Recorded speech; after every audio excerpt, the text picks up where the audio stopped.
ավարտվեց Ամերիկայի Միացյալ Նահանգների փոխնախագահ Ջեյ Դի Վենսի այցը Հայաստանի Հանրապետություն, խնդրում եմ ամփոփեք այցը եւ հնարավորության դեպքում նաեւ պարզաբանեք ընդդիմադիր որոշ շրջանակների կողմից շրջանառվող այն մանիպուլյացիաները, թե Ջեյ Դի Վենսը իր խոսքում ներդրում բառը չի գործածել, այլ մենք վերագրում ենք նրան միտք, որը իրականության հետ աղերս չունի։ Շատ լավ, շնորհակալություն, պարոն Վենսի այցը եւ այն բովանդակությունը, որը հնչեց, տրամաբանական շարունակությունն է օգոստոսի 8-ին ստորագրված հռչակագրի համաձայնությունների, դրանից առաջ դեռ հունվարին, դեռ իրենց նախորդ վարչակազմի ժամանակ ստորագրված ԱՄՆ պետության հետ ստորագրված ռազմավարական գործընկերության վերաբերող փաստաթղթերի, սա տրամաբանական շարունակությունն է եւ այցը բովանդակությունը միայն դրական, միայն լավն էր, խոսվեց ներդրումների մասին, խոսվեց ուրեմն ԱՄՆ համար շատ զգայուն արտադրանքի արտահանման թույլտվությունների մասին, նախ եկեք կետերով նայենք ինչի մասին է այստեղ խոսքը։ Նախ գիտեք, որ երկար ժամանակ Հայաստանին որպես պատերազմի մեջ գտնվող պետություն Ամերիկայի Միացյալ Նահանգները այդ բարձր տեխնոլոգիաներից եւ դրանցից կազմված սարքավորումներից կրկնակի օգտագործման սարքավորումներ չէր վաճառում, ուրեմն չիպեր, տարբեր տեսակի դրոններ, ռազմական արտադրանք, ահա այս բոլոր սահմանափակումները հիմա հանվել են։ Նախ պարոն Վենսը ասաց, որ չիպերի վերաբերյալ անսահմանափակ արդեն մասնավորների գործն է, կարող են պայմանագրեր կնքվել, բերել, օգտագործել իրենց, գիտեք, IT ընկերությունները իրենց տեխնոլոգիաների մեջ։ Երկրորդը արհեստական բանականության ոլորտում խոսվեց 4 միլիարդ դոլար ներդրում, այսինքն ամերիկյան կողմից գումարը բերել եւ Հայաստանում ներդնելու մասին խոսվեց, Nvidia-ի մասին այստեղ խոսքը, այստեղ այլ գործընկերներ իրենք կունենան, բացի դրանից 11 միլիոն դոլարի դրոն մենք գնեցինք եւ այդ շուկան էլ արդեն բաց է մեզ համար, դրանք աշխարհի գեր ժամանակակից տեխնոլոգիաներն են ռազմական արդյունաբերության մեջ եւ TRIP-ի մասին խոսվեց, ինչը եւս մեկ հնարավորություն է բացում մեր պետության զարգացման համար, համաշխարհային ուրեմն մատակարարման շղթաների մասը դառնալու համար, դրանցից օգուտներ քաղելու համար, այս հələ տեսեք, ինչքան երկար եմ թվարկում, եւ խոսվեց միջուկային էներգետիկայից, ինչ ասել պարոն Վենսը, ասել է, որ դա շատ զգայուն տեխնոլոգիա է, հասկանում ենք բոլորս, եւ իրենք ամեն պետության չի, որ այդ տեխնոլոգիան տրամադրում են, բայց Հայաստանին հաշվի առնելով մեր նկատմամբ վստահության մակարդակը, հասկանում եք ինչի մասին է խոսքը, իրենք դա պատրաստ են մեզ տրամադրել։ Մնացածը արդեն քննարկման հարց է, պարզ է, որ եթե դու տեխնոլոգիան ուզում ես ձեռք բերես, կամ եթե ամբողջությամբ ուզում ես, որ դա քեզ պատկանի, այո, դու պիտի վճարես դրա համար։ Եթե համատեղ ձեռնարկություն է հիմնվում, կարող եք համատեղ վճարել, կարող եք գրանտային միջոցներ ներգրավել, աշխարհում հիմա գիտեք միջուկային էներգետիկան խրախուսող բազմաթիվ ծրագրեր կան, այսինքն այստեղ մեխը այն է, որ Ամերիկայի Միացյալ Նահանգների փոխնախագահը ասել է, որ այդ տեխնոլոգիան ձեզ հասանելի է։ Ձեզ հասանելի է։ Հիմա կլինի 100 մեգավատ, կլինի 200 մեգավատ, կլինի 1 միլիարդ դոլարի, կլինի 5 միլիարդ դոլարի։ Ինքը ասել է, թե ինչ է հնարավոր անել, ոչ թե այն, թե ինչ է արվելու փաստացի, այլ ինչ հնարավորություններ դուք ունեք։ Կուզեք, կանեք, չեք ուզի, փոքրը կարող եք վերցնել, մեծը կարող եք վերցնել, համատեղ կարող ենք անել, իրենք կարող են գալ կառուցել, բայց այդ դեպքում դա կլինի իրենցը, բնականաբար, այդ ձեր ասած, որ ասում եք ներդրում, բնականաբար դա կլինի իրենց բիզնեսը այդ դեպքում, Ինչպես օրինակ TRIP-ի դեպքում է։ Մենք հիմա դա անում ենք համատեղ, իրենք ավելի շատ են դնում, մենք ավելի քիչ ենք դնում, դա իրենք ավելի մեծ շահբաժին ունեն, մենք ավելի քիչ շահբաժին ունենք։ Այդ դեպքում պարոն Եղոյան, ինչու է հետևողականորեն տարածվում այդ մանիպուլյացիան ներդրում բառի հետ կապված։ Օրինակ, որովհետև այլ խոսելու բան չունեմ։ Այսինքն միակ արժելու տեղը թարգմանական սխալն է, որ վերագրում նախ թարգմանական սխալի մասին չի դա խոսքը, ինքը իսկապես ասում է, որ մենք այս ներդրումները, ինքը ներդրում ասելով նկատի ունի, որ տեխնոլոգիան, քանի որ դա կապիտալ ներդրում է, ինքը դա փող է, արժեք է։ Հիմա օրինակ մեր գործող ատոմակայանը, այսօր որ այդ ատոմակայանը կա, դրա համար ինչ-որ գումար ծախսվել է, չէ՞։ Ընդհանուր սովետական միության բյուջեից այդ թվում եւ Հայաստանից գնացած գումարներից, ես չգիտեմ, սովետի ժամանակ ոնց ա եղել, բայց այդ կապիտալը մերն է, չէ՞։ Մնաց եղել է Հայաստանի Հանրապետությունում ներդրում, այսինքն ներդրում բառը երկու իմաստով մենք ստեղ կարող ենք ներդրում, որ գալիս է ուղղակի փող ես ներդնում, ասենք ուղիղ արտաքին ներդրում, գալիս է փող ես ներդնում, ինչ-որ գործարան ես սարքում, բայց կարող ես հասկանալ նաև կապիտալի ներդրում մի ենթակառուցվածքի, ինչպես օրինակ հիմա TRIP-ի դեպքում։ Հիմա TRIP-ը նախ փող են ներդնում, բայց նաև ֆիզիկական ենթակառուցվածք է, չէ՞, Հայաստանի Հանրապետության տարածքում կառուցվում։ Ասենք չգիտեմ, ինչ օրինակ բերեմ, մեր երկաթուղիները, օրինակ, որ ժամանակին կառուցվել է։ Էլի դա մենակ չենք չափում, որ այդ ժամանակ այսքան գումար է տրվել։ Այդ ենթակառուցվածքը մնում է քեզ որպես քո պետության մի եթե ոչ սեփականություն, նայած ելի եմ կրկնում, նայած ինչ ձևով է լինում, էլի, բայց քո պետությանը օգուտ բերող կապիտալ, пассив, առնվազն пассив ինչ-որ եկամուտ բերող, կամ եթե մասնաբաժին ունես, նաև շահաբաժին բերող կապիտալ է քեզ մնում։ Հիմա մնացածը արդեն քաղաքական հայացողության քննարկումների դաշտում է, ես պիտի ասեմ, որ այո, այդ քննարկումները հիմա կան, մենք ինչ իմացանք պարոն Վենսի ասածից, այն որ մենք հնարավորություն ունենք գնելու կամ ստանալու, նայած էլի կրկնում եմ, ինչպիսին կլինի քաղաքական պայմանավորվածությունը, մենք հասանելիություն ունենք, այսպես ասեմ, ԱՄՆ միջուկային տեխնոլոգիաներին։ Սա թողած, ասում են, վայ, չեն ուզում, թող չանենք, բայց ինչ էլ որ անենք, եթե մի բանը լինելու է մերը, ֆրանսիական լինի, շվեդական լինի, հարավկորեական լինի, չինական լինի, այդ որ ասում են չինական, չգիտեմ, այն մյուսը, եթե մի բանը պիտի լինի, եթե դու պիտի անես, քոնը պիտի լինի որպես սեփականություն, դու պիտի վճարես, եթե համատեղ եք դնում, ուրեմն համատեղ սեփականություն է լինում համապատասխան շահաբաժիններով, բայց մի բան ակնհայտ, որ գործող ատոմակայանի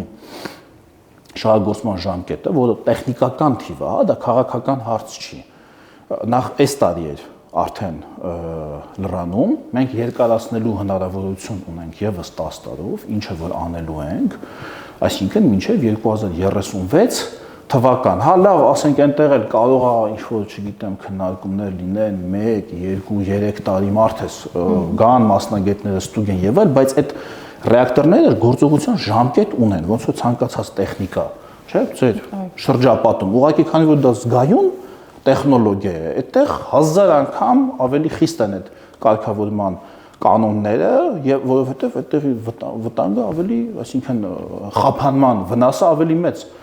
կլինի, ու ես աղմուկը չեմ հասկանում, թե բա թուրքերն են բանանում, ստիպում փագել, էս են ամ, դա տեխնիկական, ինքը տեխնիկական, հիմա գնացեք Ռուսաստանում նայեք, իրանք էլ չէ ժամկետ ունեն, սա ռուսական ռեակտոր է,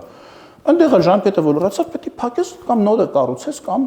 կամ փոխարինես այլ էներգիա, մենք հիմա ասում ենք պետք է նորը կառուցենք, վատ բան ենք ասում։ Այս աղմուկ աղաղակի Եթե չեն ուզում նոր ատոմակայան ունենանք, թող տենց էլ ասեն, թող ասեն մեզ պետք չի ատոմային էներգետիկան, օրինակի համար, թող 36 թվականից հետո ասեն, մենք եկեք անցնենք, չգիտեմ, ինչին, հիդրոկայանների, գազի, ջեկի, որը շատ թանկ է, ամենաթանկ։ Ասողներ ասելով նկատում եք ձեր ընդդիմադիրոփոն։ Հա, մեր ընդդիմախոսները, այսինքն որ ասում են, գիտեք, ոնց է ջուտ արած լինեն, ասում են, ոնց ժողովուրդ, մենք որ մի բան առնենք, պիտի փողել տանք դրա համար։ Ասենք լուրջ է, իրանք էլ բիզնեսմեն են կոչվում անունով։ Կանենք չառնենք։ Բիզնեսմեններից մեկը ասաց, որ հայկական շահը նախորդ գիշեր Վենսի հետ հանդիպումից հետո պարոն վարչապետը Amazon-ով վաճառքի հանեց։ Բայց ինչի Amazon-ով կամ ինչի վաճառքի։ Որովհետև ամերիկյան գազམ་ակերպությունն է։ Հա, տես կլիշեներով են, դա շատ վատ է, որտես Վայլբերիզով պիտակավորում են։ չէ, Օզոնով չէ։ Շատ, հա, Վայլբերիզով չէ, Օզոնով չէ։ Հա, շատ վատ է, որ հələ քաղաքականություն չմտած, աշխարհի ամենաուժեղ գերտերության ուժից են խոսում, բայց ուրիշի ուժերը ոնց որ թե չեն նկատում աշխարհի թիվ 1 գերտերության ամբողջ ներուժով։ Տեսեք, հիմա իրանք վաճառքից են խոսում, շահեր վաճառելուց են խոսում, մենք Հայաստանը ստացել է,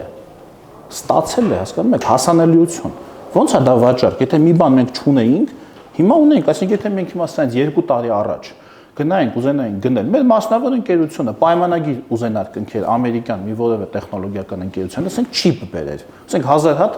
ինչ որ այդ միկրոսխեմաներից բերեր իր տեխնոլոգիաների մեջ օգտագործելու համար, դա գիտեք, մենք բազմաթիվ տեղեր մեր IT ընկերությունները շատ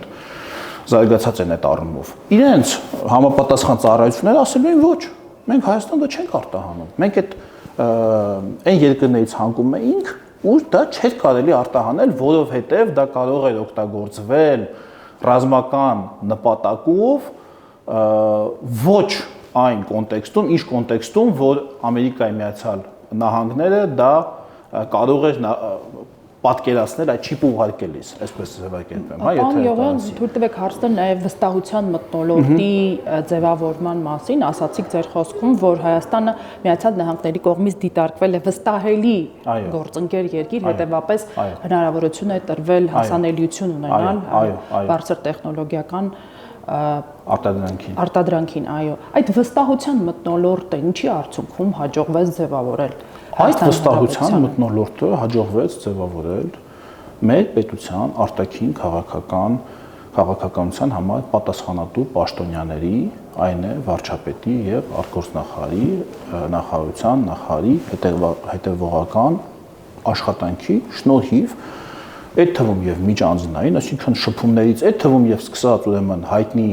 լուսանկարի հայտնի հանդիպումից, երբ մենք առաջին պարոն Թրամփի հետ նախկինում էլ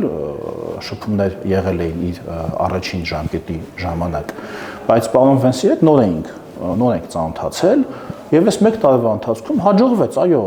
մարդիկ ամեն դեպքում տեսնում են, չէ, ում հետ գործ ունեն եւ ոչ միայն տեսնում են, այլև տվյալներ են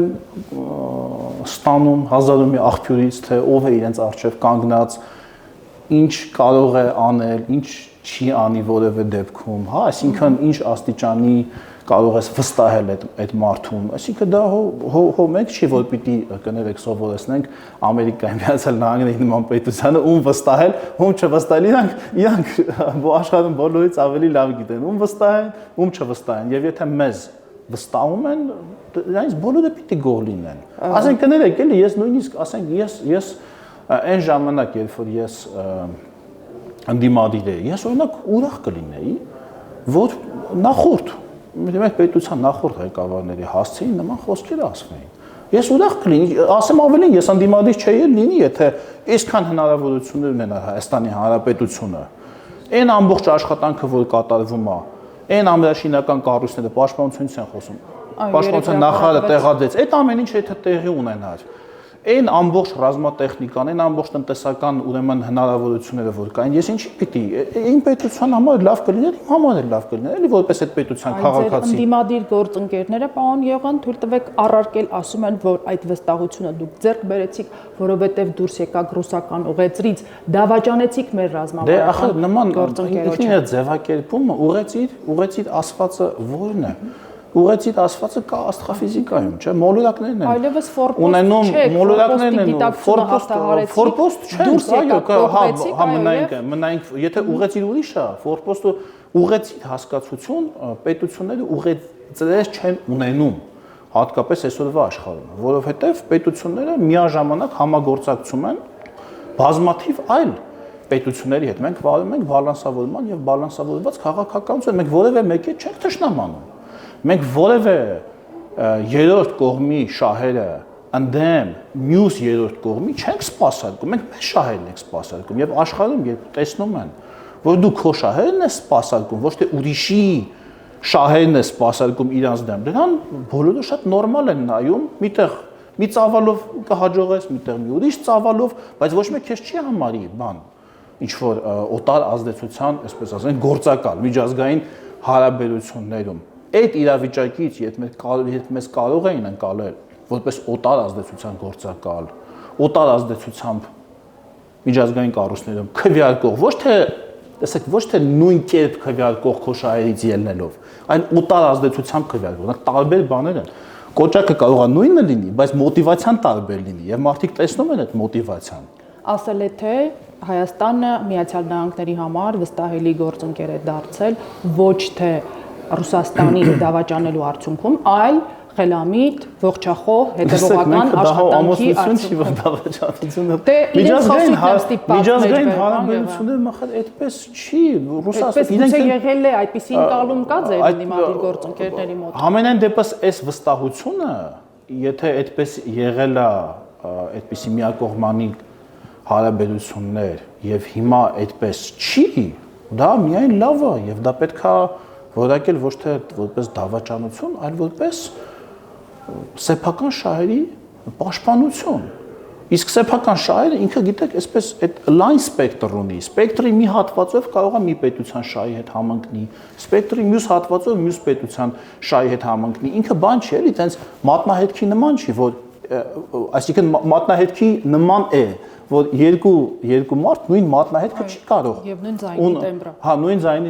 ձայնը չգիտեմ, համոզված չեմ, մատնահետքը հաստատ գիտեմ։ Չի կարող, նույնիսկ զույգ եղբայրների մոտ, այսինքն հա կարող է նման լինեն իր շահերը 80%-ով, 90%-ով, բայց ոչ կարող է բացարձակ բոլոր հարցերում նույնական լինել։ Որ բացարձակ բոլոր հարցերով նույնական հենա դառնում են մի պետություն, էլի։ Ինչի մասին իդեպ կան անդիմադիրներ, որոնք խոսում են, ինչը Հայաստանում քրեորեն պատժելի է։ Միութենական պետության մասին եք խոսում։ Այսինքն Հայաստանի հակախոսությունը ինքնիշխանությունը զիջելու մասին եմ խոսում, անունը էական չի, թե ինչ անունով միությանը, հա։ Պարոն Եղոյան, ձեր խոսքում դավաճանություն բառը գործածեցիք։ Դուք գործածեցիք, ես շարունակեցի միտքը։